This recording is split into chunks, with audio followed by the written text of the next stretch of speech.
Taiwán se prepara para la guerra. Sus fuerzas armadas se entrenan para una situación que esperan que nunca ocurra, una invasión china desde el mar. La presidenta de Taiwán, Tsai Ing-wen, visita a las tropas en persona. Queremos mostrar al mundo nuestra determinación y esfuerzos para proteger a nuestro país. Taiwán tiene razones para preocuparse. Solo una franja de mar lo separa de su poderoso vecino. Este año, aviones de guerra chinos han invadido repetidas veces lo que Taipei considera su espacio aéreo, explorando y provocando hasta ser interceptados por cazas taiwaneses. En el mar, los buques de guerra chinos aumentan la sensación de amenaza constante. Taiwán lleva más de 70 años viviendo con esa amenaza que ahora alcanza una nueva dimensión. El mundo debe prestar atención.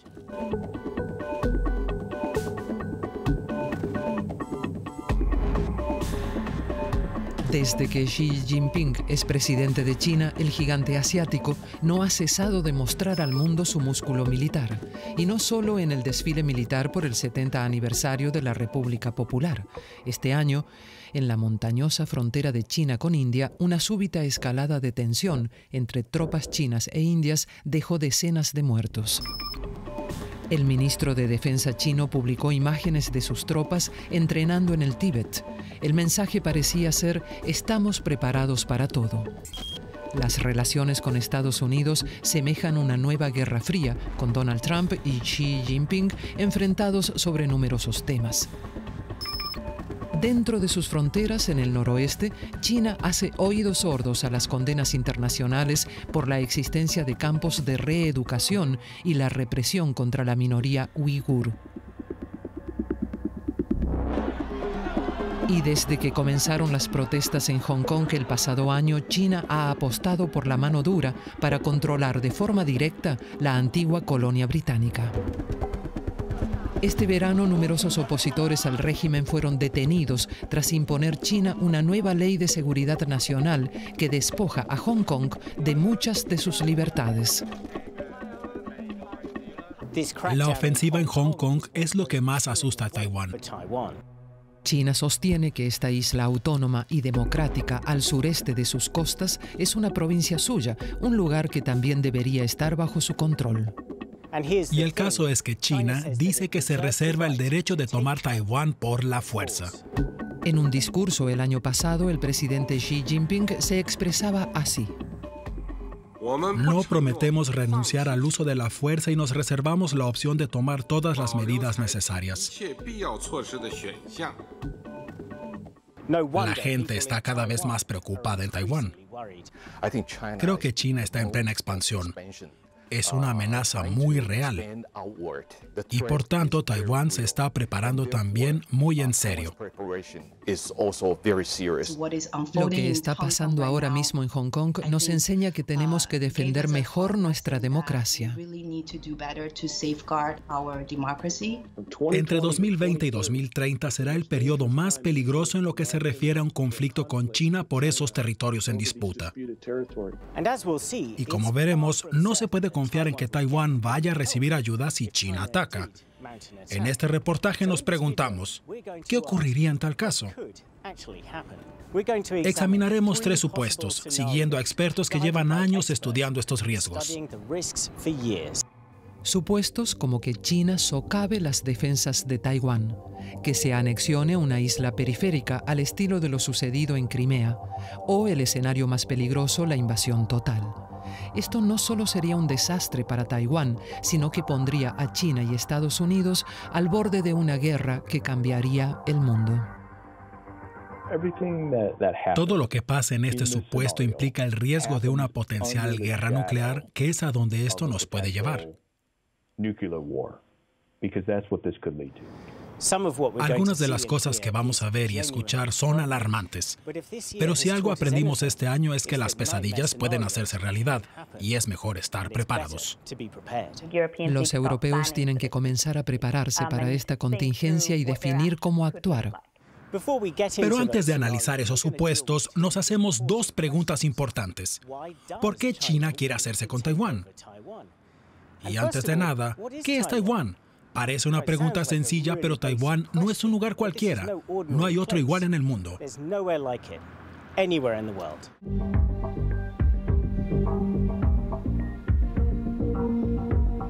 Nos remontamos a 1949, cuando la isla se llamaba Formosa. In the heart of the China Sea is Formosa, once the home of Asiatic pirates and headhunters. It is a hot, mountainous, leaf-shaped island about the size of Massachusetts and Connecticut combined. En 1949, la Guerra Civil China, que duró más de 2 décadas, terminaba con un cese no oficial de las hostilidades. La China continental quedaba bajo control de los vencedores, los comunistas de Mao Zedong. Los nacionalistas chinos, liderados por Chiang Kai-shek, se refugiaban en Taiwán.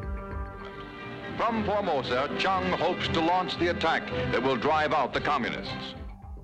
Chiang Kai-shek contaba con el apoyo de Estados Unidos, pero su sueño de reconquistar China resultó ser ilusorio. Con la Guerra Fría, el conflicto quedó en punto muerto. Pero en todo momento, tanto Chiang como Mao insistían en que solo había una China que ellos gobernaban.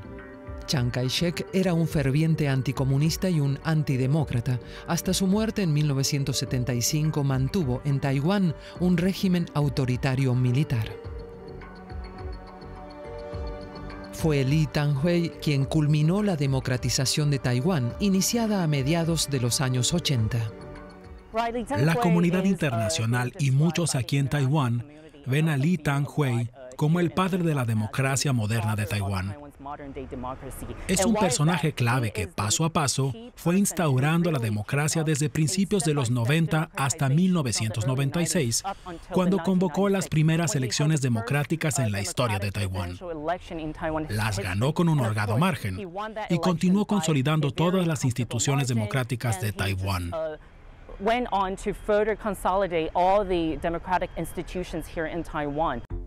Las reformas de Lee fueron un cambio histórico para Taiwán. Desde entonces, la isla hizo enormes avances económicos y hoy es una sociedad abierta, democrática y dinámica de casi 24 millones de habitantes. La relación con China ha sido uno de los grandes frentes de la política democrática de Taiwán. De 2008 a 2016, el entonces presidente Ma Ying-jeou inició un acercamiento a la República Popular China con un reforzamiento de los lazos comerciales, pero se encontró con un fuerte rechazo. En 2014, las protestas estudiantiles, denominadas Movimiento Girasol, acusaron a Ma Ying-jeou de ir demasiado lejos con su gran acuerdo de libre comercio con China. La gente temía que Taipei se volviese demasiado dependiente de Pekín. 2 años más tarde, el opositor Partido Progresista Democrático ganaba las elecciones. Tsai Ing-wen se convertía en la primera presidenta mujer de Taiwán, una líder crítica con China y defensora de la identidad taiwanesa.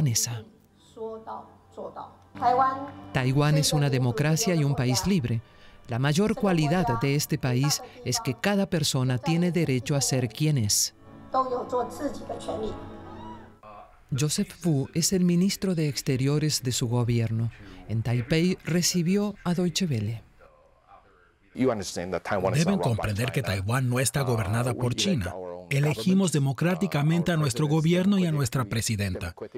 Tenemos un ministro de Asuntos Exteriores que trata con la comunidad internacional. Taiwán no está gobernada por China. Taiwán no es una parte de la República Popular China. Es un hecho. Palabras que no gustan en Pekín. Hablamos con Wang Huiyao, que dirige un laboratorio de ideas afín al gobierno chino. Buscan separarse más de China. Muchas de las cosas que hace la administración actual no son buenas para las relaciones entre ambas partes. Pero la opinión pública en Taiwán parece moverse en la misma dirección que la política de Tsai. Cada vez menos personas se identifican con sus raíces chinas. Según una encuesta de mayo de 2020 del Centro de Investigaciones Pew, el número y porcentaje de personas que se identifican como taiwaneses alcanzó su máximo histórico, mientras que el número de gente que se identifica como china sigue descendiendo. Creo que esto refleja las crecientes diferencias generacionales entre los jóvenes, que ven más importante mantener su identidad taiwanesa, y los mayores, que todavía sienten que una parte importante de su vida tiene una profunda conexión con China. Mientras tanto, la economía de Taiwán sigue floreciendo. Su sector de alta tecnología acoge, por ejemplo, a la empresa TSMC, el fabricante de chips de silicio más avanzado del mundo. La eficaz respuesta de Taiwán ante la pandemia de COVID-19 se ha ganado la admiración internacional. Y en 2019, Taiwán se convirtió en el primer país asiático en legalizar el matrimonio entre personas del mismo sexo. Sería lógico pensar que Taiwán es un aliado natural para las democracias occidentales, pero nada más lejos. Solo 15 países, muchos de ellos diminutos, reconocen a la República de China, más conocida como Taiwán. El resto ha ido pasando a reconocer a la República Popular China. Incluso en Europa, hogar de tantas democracias, Reino Unido dejó de reconocer a Taiwán en 1950. Francia lo hizo en 1964 y Alemania en 1972. El único país europeo que mantiene relaciones diplomáticas plenas con Taiwán es el Vaticano, un país de 825 habitantes. Si pensamos en qué tipo de lugar es Taiwán, es un lugar con una democracia dinámica y una superpotencia tecnológica. Janka Oertel es experta en China del Consejo Europeo de Relaciones Exteriores. Es un país que podría desempeñar un papel sustancial en el sistema global, muy cercano al que ocupa Europa. Sorprende que nuestras relaciones no sean todo lo cercanas que podrían ser. Pero todo intento de acercarse a Taiwán por parte de los países europeos se topa con un fuerte rechazo de China. Durante la reciente visita de un grupo de parlamentarios checos a Taiwán, el ministro de Exteriores chino amenazó al líder de la delegación con que pagaría un alto precio. Es una intromisión en los asuntos internos chinos y exige una respuesta adecuada de China. Solo hay una China en el mundo y Taiwán es parte del territorio chino. Ese es el consenso aceptado en el mundo. La influencia china hace que Taiwán no tenga representación en instituciones globales clave como la ONU o la OMS, lo que ha sido especialmente frustrante ante la pandemia del coronavirus. El gobierno chino ha sido capaz de movilizar a sus aliados en la comunidad internacional para bloquear la participación de Taiwán, sin importar cuántos países afines sí apoyaban a Taiwán. Creemos que no es justo boicotear o excluir al pueblo taiwanés de esas organizaciones internacionales. El aislamiento diplomático de Taiwán aumentó profundamente en 1979, cuando el presidente estadounidense Jimmy Carter recibió a Deng Xiaoping en la Casa Blanca y pasó su reconocimiento diplomático de Taipei a Pekín. Estados Unidos no abandonó a Taiwán completamente. Suavizó el giro con promesas sobre defensa, pero promesas poco sólidas. Una era que Estados Unidos proveería de armas y servicios defensivos a Taiwán, pero sin especificar qué se entiende por defensivo. Bonnie Gleiser es experta en Taiwán y China del Centro de Estudios Internacionales y Estratégicos. La segunda es que Estados Unidos mantendrá su capacidad militar en el Pacífico Occidental para evitar la intimidación y coerción contra Taiwán. Pero esto no implica un compromiso de defender a Taiwán en caso de ataque. Es decir, que Estados Unidos solo es aliado de Taiwán a medias. Durante décadas vendió enormes cantidades de armas a Taipei, ventas que han aumentado durante la presidencia de Trump.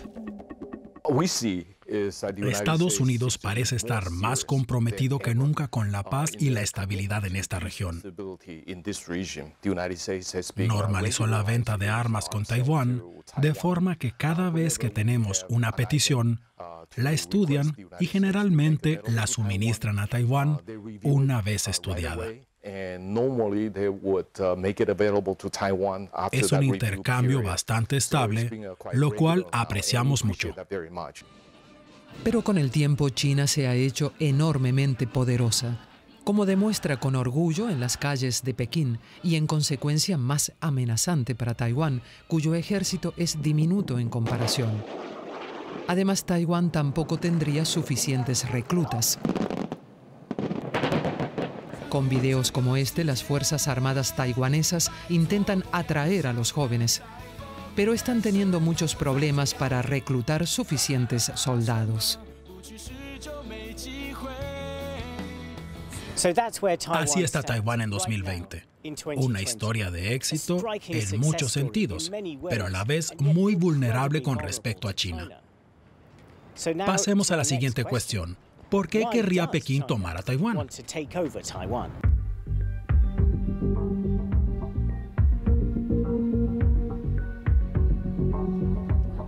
En 2015, unas imágenes borrosas de los medios estatales chinos comenzaron a circular por el mundo. Mostraban maniobras militares supuestamente en una remota base en el desierto, pero llamó la atención el edificio que se ve al fondo en algunas tomas y que resulta muy familiar a los taiwaneses. Parecía una copia del Palacio Presidencial en Taipei, el símbolo del gobierno de Taiwán. Las imágenes satelitales confirmaban el parecido.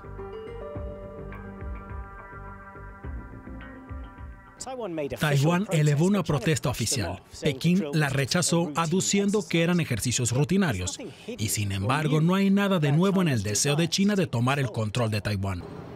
Para entenderlo, nos remontamos una vez más a la Guerra Civil China. Como vimos, tanto Mao Zedong como Chiang Kai-shek sostenían que solo había una China y que ellos eran sus líderes. Y aún hoy el principio de que hay una sola China sigue siendo sagrado en Pekín. Comparten una historia, un idioma, una cultura, un origen, solo que el sistema es algo distinto. Desde la perspectiva de Pekín, tras la devolución de la soberanía de Hong Kong a China en 1997, Taiwán es la pieza que falta para la reunificación de una gran China que deje atrás las cicatrices de la historia. En los últimos 100 o 200 años, China ha sufrido bajo poderes extranjeros y ha sido humillada por muchas potencias occidentales. Creo que es importante para China mantenerse como un país unificado, sobre todo ahora que es más próspera y desarrollada económicamente.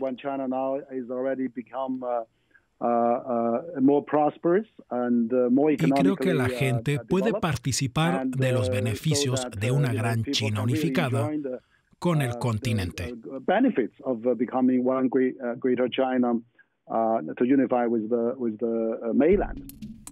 Pero no es una mera cuestión de nacionalismo e identidad.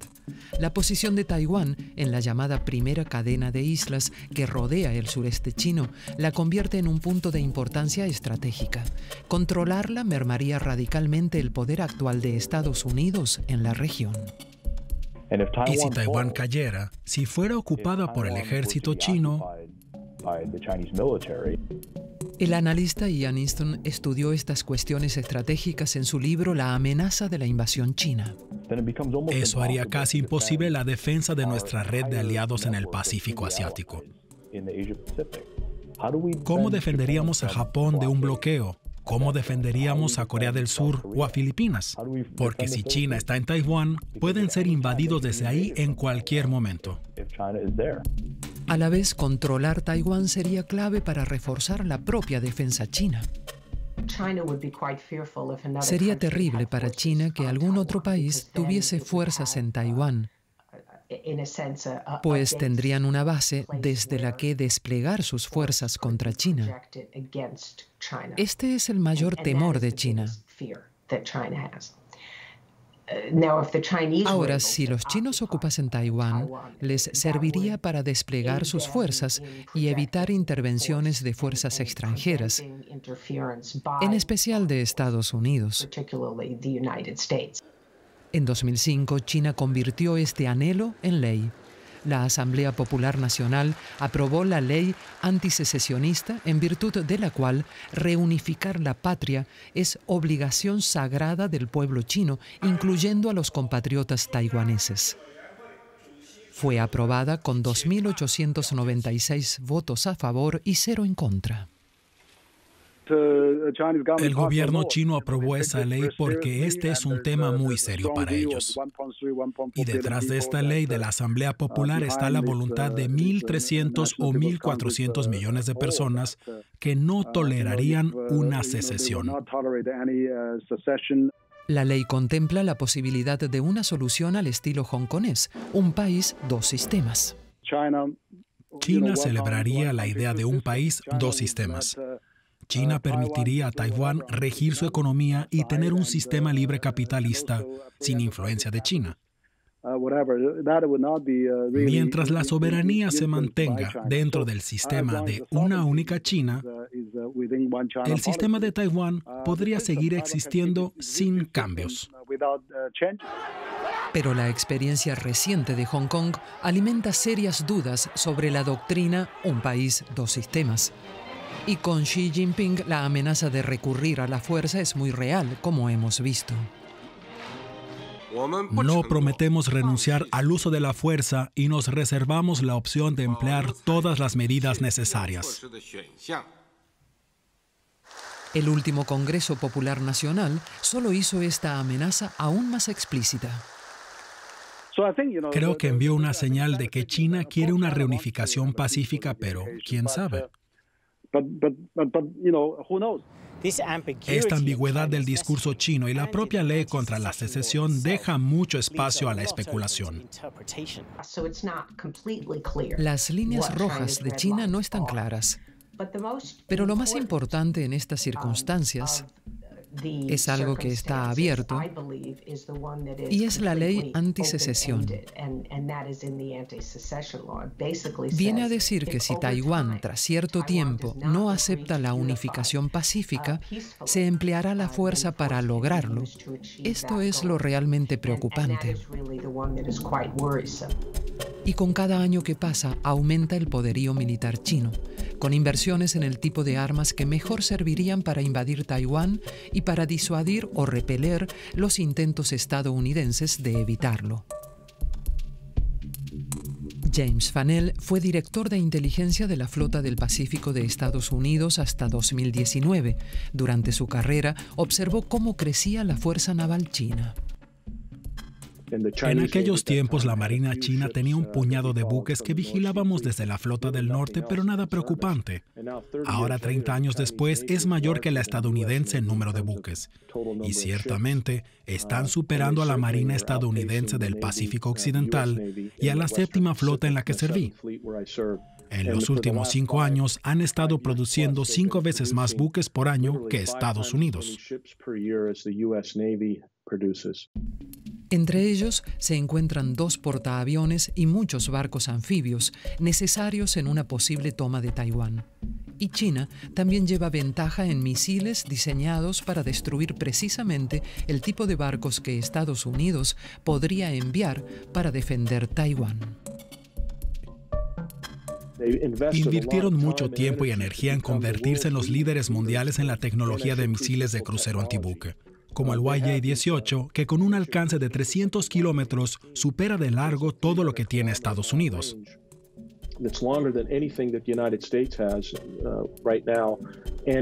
Es supersónico y tiene capacidades de maniobra High-G que pueden vencer a sistemas defensivos, sistemas de armamento de proximidad.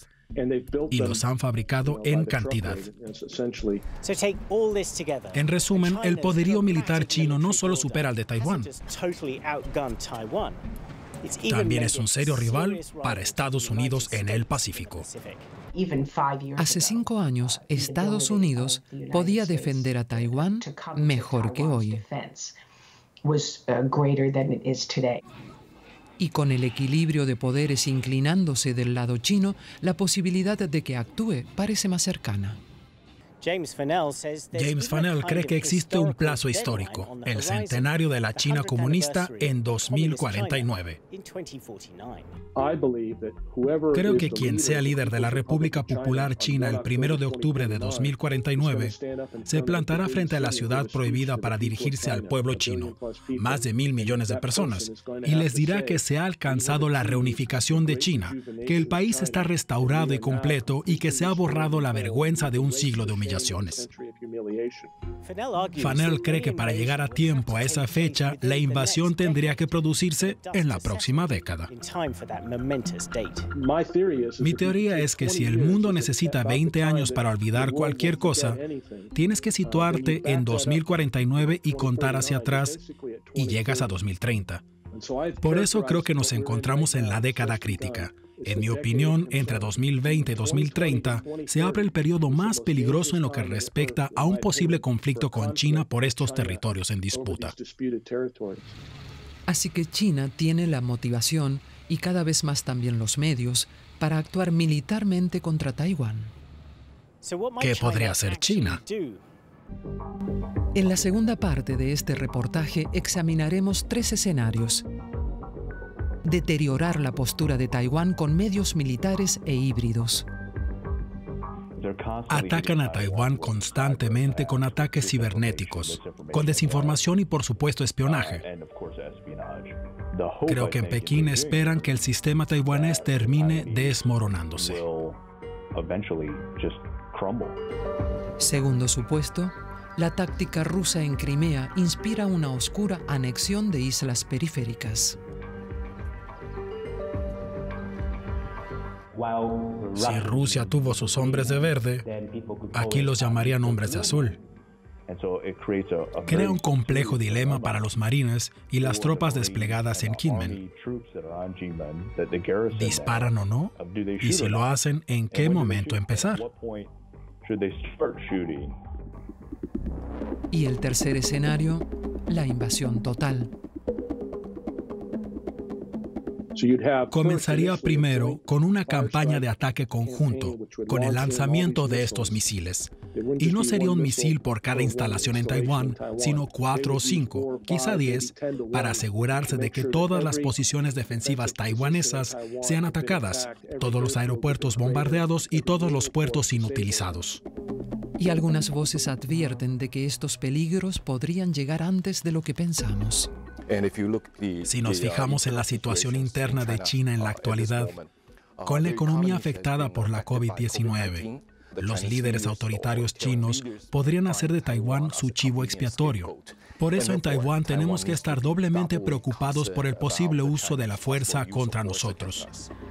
Todo esto lo veremos en la segunda parte de Taiwán, siguiente objetivo de China.